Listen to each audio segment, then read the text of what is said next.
One of the biggest dangers of live debate is having to defend things you come up with on the fly. Things that, with further consideration and a little hindsight, you'd know are silly ideas. Why are we stuck having to defend what we said in the spur of the moment? Because of this fear that if you admit to screwing something up or changing your stance, especially mid-debate, that you wind up sounding uncertain, making the audience more likely to side with your opponent, who's comparatively quite sure of himself. Being the stubborn creatures we are, we generally rather sound certain and silly than uncertain but reasonable. It's hard enough to admit mistakes in reasoning to yourself, let alone in front of a judgmental audience of thousands. I bring this up because of two very weird points Sargon of Akkad made in a recent debate with Red Panels, wherein the two discussed the ethics of inaction. Is not helping the same as harming in a general sense? Long story short, Red Panel says no, Sargon says yes. Sargon's two weird points were that the moral obligation to help the needy extends only to those directly in your field of view, and paying someone to help someone is not morally similar to helping someone. I'm going to dissect how these came up and why they don't make sense. Sargon brought up an example of a starving African whom no one was helping, and said that it is wrong of those merely walking by to not provide whatever aid they possibly could. Red Panels flipped the script, pointing out that Sargon himself was not aiding such people at that very moment. $40 spent on a video game is $40 not spent feeding the starving. By Sargon's own principle, his lack of action is immoral.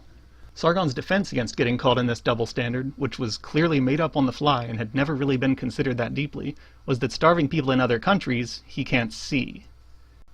Knowing they exist isn't enough. Knowing their names isn't enough. He has to directly be able to see them with his eyeballs, without having to go too far out of his way to do so.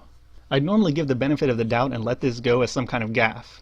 It's probably a simple wording mistake, we all make them, maybe he meant something different, right? Then he kept saying it. Whether you can see them, whether they're in your field of view. He references vision and vision alone at least 5 times. He even goes as far as to say video footage doesn't count. What the fuck? How about mirrors? What if you're wearing sunglasses? Do they have to see you back? Does this operate under Death Note rules? Gios rules?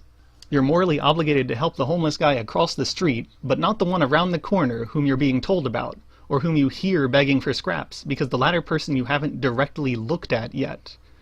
I suspect this is a case of that phenomenon I mentioned in the beginning, because what a fucking bizarre hill to plant your flag on.